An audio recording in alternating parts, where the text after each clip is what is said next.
వారంలో దేవుడు నాకు దయచేస్తున్నారు. కుమారుని బట్టి నేను చెప్పిపోయే సాక్ష్యం. గడిచిన వారంలో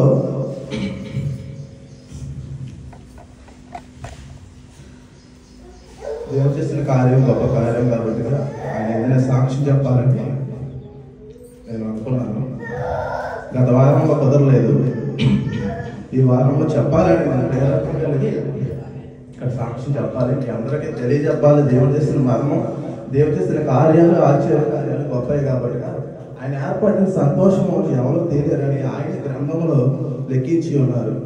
అలాగే ఆయన చేసే ప్రతి ఒక్క కార్యాలు కూడా నేను తప్ప ఎవరో చేయలేరు, నేను తప్ప ఎవరు ఉంటే నాకు చెప్పండి, నాకు తెలియచేయండి అని ఆయన కూడా చెప్పి ఉన్నారు. కాబట్టి నేను ఆ దేవుడికి సాక్ష్యం చెప్పాలని, ఆయన ఎందుకు నేను సాక్ష్యంగా నిలబడాలని, ఇక్కడ సాక్ష్యం చెప్పాలని ఇక్కడికి ప్రేరణ కలిగి ఇక్కడ చెప్తున్నాను. దేవుడు చేసిన కార్యం ఏంటంటే, గడిచిన వారం కాకుండా పైచి వారంలో గత శనివారం ఉదయం నాకు ఇచ్చిన కుమారుడికి వాంతులు విరేచనాలు అయినాయి. వాంతులు విరేచనాలు అయితే పర్లేదులే అనుకున్నాను. ప్రార్థన అయిన వెంటనే నేను హాస్పిటల్కి తీసుకెళ్తే డాక్టర్ గారు చెకప్ చేసి అంతా బాగానే ఉంది, ఏమో క్యాండిల్ పడొచ్చేమో, సెలైన్ ఎక్కియాలేమో అన్నారు. అంటే ఏముందిలే, దేవుడు నన్ను స్పష్టపరుస్తాడు, బాబు బాగానే ఉన్నాడు కదా అనుకున్నాను. మందులు తీసుకున్నాను, వెళ్ళాను. 12 అయింది మధ్యాహ్నం. 12 నుంచి సాయంత్రం వరకు మళ్ళీ విరోచనాలు, వాంతులు బాబుకి 5-6 అయిపోయాయి. సరే ఏంటని నేను సరే ఏమో వదిలేని వెళ్ళిపోయాను. మళ్ళీ హాస్పిటల్ తీసుకెళ్తే సరే జాయిన్ అయిపోవాలి అన్నారు బాబు. సరే ఏం చేయాలి అర్థం కాలేదు. సరే జాయిన్ అవుతుందండి, బాబు బాగానే ఉన్నాడు కదా అనుకుంటే సరే టెస్ట్లు అవి చేసి బాబు అన్నీ చూస్తే పల్స్ రేటు, ఆక్సిజన్ లెవెల్ అన్నీ తగ్గిపోయినాయి. బాబు ఏమో పైకి బాగానే ఉన్నాడు, బ్లడ్ ఇన్ఫెక్షన్ ఉంది అంటున్నారు. బ్లడ్ తగ్గిపోయింది, 6 పాయింట్కి వచ్చేసిందనే సరికి నాకు కంగారు వచ్చేసింది. ఇదేంటి కంగారు వచ్చేసి తెలియక మనసులో దేవుణ్ణి ప్రార్థన చేస్తున్నాను. ఎలా ఇదంతా నాకు బాబా ఆయన ఉన్నాడు కదా, పొద్దున్నే సాయంత్రం ఎలా అయిపోయింది ఏంటనే నేను కంగారు పడుతున్నా. సరే ఏం తెలియలేదు. దేవుడు ఇంకా ఫస్ట్ చేసాము, బాబుకి సెలైన్ పెట్టాడు. సెలైన్ పెడితే ఆ సెలైన్ 1 గంట 2 గంటలు పెట్టలేదు. ఒక్కొక్క సెలైన్ 12 గంటలు ఎక్కిచ్చారు. ఒక్కొక్క సెలైన్ 12 గంటల కాడికి 2 సెలైన్లు ఎక్కిచ్చారు. 24 గంటలకి 2 సెలైన్లు ఎక్కిచ్చారు. ఇదేంటి మామూలుగా 1 గంట 1 గంట పక్కన కూర్చుంటేనే చేయి కదలకుండా కూర్చోలేవు అసలు. అలాంటి 12 గంటలు సెలైన్లు పెడుతున్నాయి. బాబు అసలు చెయ్యి కదిపేస్తున్నాడు, అత్తమాన కదిపేస్తున్నాడు. నాయన తండ్రి ఏమైనా మాకు ఈ పరిస్థితి ఏంటైనా మీరే మాకు తోడుగా ఉండాలి, మీరే మాకు నడిపించాలి అనుకున్నప్పుడు అయ్యగారు ఫోన్ చేశారు నాకు, బాబుకి ఎలా ఉందని. దేవుడే ఫోన్ చేసినట్టుగా ఆయన ఫోన్ చేశారు.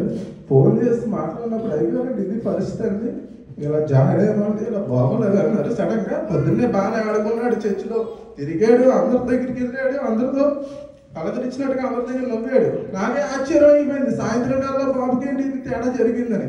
అయ్యగారు రాత్రి ఫోన్ చేశారు, తెల్లారి పొద్దున్నే మళ్ళీ ఫోన్ చేసి దేవుడే పంపించినట్టుగా అయ్యగారు నా దగ్గరకు పంపించారు. అనుకోని రీతిగా అయ్యగారు వచ్చి ప్రార్థన చేసి మమ్మల్ని బలపరిచి సాయంత్రం కల్లా పంపించేస్తారు. మీరు కంగారు పడమాకండి, ఏమీ అవ్వదు, ఏమి జరగదు. ఆ దేవుడే యెహోవా మనకు తోడుగా ఉన్నారు, మమ్మల్ని నడిపిస్తారు, మిమ్మల్ని దీవిస్తారు తండ్రి, అటు వార్త మన సువార్త చెప్తారని చెప్పినప్పుడు ఆ రోజంతా మళ్ళీ సెలైన్ ఎక్కించారు. సాయంత్రం 10 వరకు 8:30 వరకు ఎక్కింది సెలైన్. ఎక్కించిన తర్వాత పంపిస్తారో పంపిరో, బాబుకి ఇంకా అప్పటికి విరోచనం ఇంకా అవుతుంది, బాబు ఇంకా దల్లిగా ఉన్నాడు. ఏంటి పంపిస్తారా ఉంచుతారా, ఉంచితే ఉన్నాం తండ్రి, ఆయన అంతా మీ చిత్తమైన ఆయన అని నేను డాక్టర్ దగ్గరికి వెళ్ళినప్పుడు పర్వాలేదమ్మా అంతా బాగానే ఉంటుంది, ఏమీ అవ్వదు, అలాగే అవుతూ ఉంటాయి, మీరు కంగారు పడకుండా ఏదైనా తేడా ఉంటే నా దగ్గర రండి అని చెప్పి మళ్ళీ కొంచెం కోర్స్ ఇచ్చి ఆ కోర్సు 3 రోజుల వరకు కూడా హాస్పిటల్లో చేయించుకోనమ్మా. 3 రోజుల తర్వాత మళ్ళీ రండి అని నేను హాస్పిటల్ తీసుకెళ్తే అంతా బాగానే ఉందమ్మా అని చెప్పి ఒక మందు కూడా ఇవ్వకుండా మమ్మల్ని పంపిస్తారు.